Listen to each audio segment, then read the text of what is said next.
Hello friends. कल के news सबसे बड़ी थी जो अर्थव्यवस्था में थी, वो थी रुपया 80 के पार चला गया। आपने आज का हिंदू पेपर देखा होगा, Indian Express, Economic Times, Mint, सबने यही कवर किया है कि इंडिया, भारतीय रुपए ने 80 के पार जाना शुरू कर दिया। तो आज हम सबसे पहले ये समझेंगे कि भारत का रुपया आखिर गिर क्यों रहा है, डॉलर के हिसाब से कमजोर क्यों हो रहा है। तो आइए दोस्त, आइए फ्रेंड्स, समझते हैं कि रुपया आखिर गिरता क्यों है। तो पहले आपको यह समझना पड़ेगा कि क्या ऐसे कारण हैं, क्या ऐसे फैक्टर्स हैं जो रुपये को मजबूती या उनमें कमी लाते हैं। पहले हम ये देखेंगे। तो ये हमारा देश भारत है, ओके। तो ये चीज समझिएगा, अगर हमारे देश में अगर विदेश से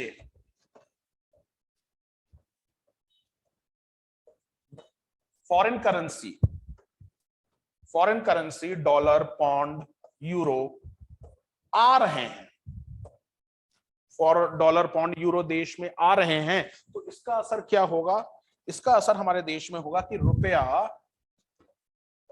एप्रिशिएट करेगा। जब कभी भी विदेश से फॉरेन एक्सचेंज इंडिया में ज्यादा आता है किसी रूप में, इन्वेस्टमेंट के रूप में, एफडीआई फॉरेन डायरेक्ट इन्वेस्टमेंट, विदेशी प्रत्यक्ष निवेश, FII foreign institutional investors, FII okay के रूप में, अगर देश में बाहर से फॉरेन की करेंसी आ रही है तो रुपया एप्रिशिएट होगा, रुपये की वैल्यू बढ़ेगी डॉलर के मुकाबले। बट अगर इसके ठीक उलट हो रहा है, मतलब अगर देश से फॉरेन करेंसी बाहर जा रही है, मतलब फॉरेन एक्सचेंज बाहर जा रहा है, डॉलर देश में ना आकर के बाहर जा रहे हैं, लोग अपने शेयर, एफआईआई अपने शेयर बेच रहे हैं, पैसा समेट रहे हैं, प्रॉफिट समेट रहे हैं, बाहर जा रहे हैं, इन्वेस्टमेंट आना कम हो गया है, तो रुपया क्या होगा? क्लास डिप्रिशिएट करेगा, रुपया की वैल्यू गिरेगी। और ये आपके कल या परसों हो रहा है। अगर आप देखोगे, हमने अभी कुछ दिन पहले, 2 दिन 3 दिन पहले एक वीडियो डाला था कि यूएस फेड ने अपने इंटरेस्ट रेट्स बढ़ाए हैं। तो इस चीज को हम इस माध्यम से समझते हैं कि एक तरफ हम ले लेते हैं अमेरिका और दूसरी तरफ हम ले लेते हैं अपना देश भारत। तो मतलब अब क्या होगा? मैंने आपको बताया कि यूएस की सेंट्रल बैंक ने, यूएस फेडरल रिजर्व ने अपने बॉन्ड के इंटरेस्ट रेट बढ़ा दिए, ओके। और गवर्नमेंट बॉन्ड सबसे सिक्योर बॉन्ड्स होते हैं, गवर्नमेंट के जो बॉन्ड्स होते हैं वो सबसे सिक्योर बॉन्ड्स होते हैं, गवर्नमेंट कभी डिफॉल्ट नहीं करती किसी भी देश के, और यूएस के बॉन्ड्स, ओके, सबसे सिक्योर बॉन्ड्स हैं। तो उसका असर क्या हुआ कि भारत में जितने एफआईआईस थे, इन लोगों ने क्या किया? जब बॉन्ड्स के इंटरेस्ट बढ़ गए, इन लोगों ने क्या किया कि यहां के शेयर मार्केट से अपने पैसे को निकाल करके कहां जाने ले रहे हैं? आपके अमेरिका। अब भारत से डॉलर बाहर जाने लग गया, भारत से डॉलर और विदेशी एक्सचेंज बाहर जाने लग गया। अब भारत से डॉलर विदेशी एक्सचेंज बाहर जाने लग गया, तो उसका असर क्या होगा? रुपया आपके डॉलर के मुकाबले कमजोर होना शुरू कर गया और रुपया गिरने लग गया।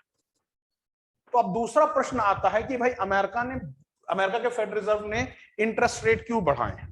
इसके पीछे बहुत सारे कारण हैं, कई कारण हैं, मतलब मेजर में कई कारण हैं। जैसे पहला, कोरोना के बाद अमेरिका इस समय इन्फ्लेशन, अपने 40 साल के में सबसे ज्यादा इन्फ्लेशन झेल रहा है अमेरिका। तो जब कभी भी किसी भी देश में अगर इन्फ्लेशन ज्यादा होता है तो वहां की सेंट्रल बैंक, जैसे अमेरिका का फेड रिजर्व है, वो क्या करते हैं? अपने इंटरेस्ट रेट बढ़ाते हैं।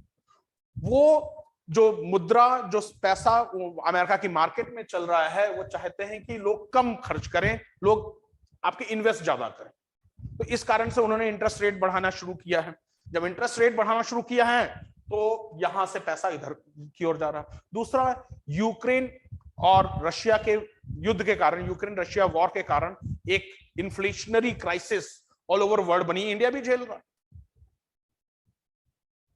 करीब करीब पश्चिमी देशों में, वेस्टर्न कंट्रीज में, हर देश में इस समय इन्फ्लेशन की कंडीशन चल रही है। भारत में तो फिर भी बेटर चल रही है, कंट्रोल में है। मतलब अगर पश्चिमी देशों की तुलना करें तो भारत में इन्फ्लेशन की स्थिति कम है, कमतर है। पश्चिमी देशों में इन्फ्लेशन बहुत ज्यादा चल रहा है। अब इन्फ्लेशन ज्यादा चल रहा है तो इन्फ्लेशन को कंट्रोल करने के सेंट्रल बैंक क्या करेगा? सेंट्रल बैंक करेगा इंटरेस्ट रेट बढ़ा दो। वो एक तरीके से लोगों, वो मुद्रा का संकुचन करेगा, वो क्वांटिटेटिव कंट्रोल करेगा, मनी को अपनी ओर खींचेगा, इंटरेस्ट रेट बढ़ाएगा। अब जब इंटरेस्ट रेट बढ़ाएंगे तो यहाँ के जो FIIs हैं उन्हें वहां पे ज्यादा पैसा मिलेगा अपने देश में, तो वो यहां से पैसा निकाल करके आपके बाहर ले जाएंगे। और जैसे ही कंट्री में पैसा बाहर निकलता है, फॉरेन एक्सचेंज बाहर निकलता है, रुपया क्या होने लग जाता है? रुपया गिरने लग जाता है। तो ये एक बहुत बड़ा रीजन है भारत के रुपये का लगातार गिरना, क्योंकि कई सारी ऐसी कंडीशंस, कई सारी ऐसे कारण जिम्मेदार हैं जिस कारण से विदेशी देश, अपने सेंट्रल बैंक वहां के अपने इंटरेस्ट रेट बढ़ाए जा रहे हैं। और इंटरेस्ट रेट बढ़ाने से जो यहाँ के विदेशी निवेशक हैं वो बाहर अपना पैसा निकाल करके वहां इन्वेस्ट कर रहे हैं। तो जैसे डॉलर बाहर जाएगा, फॉरेन एक्सचेंज बाहर जाएगा, विदेशी मुद्रा बाहर जाएगी, रुपया गिरने लग जाएगा। अब इसको किस तरीके से संभाला जा सकता है? अगर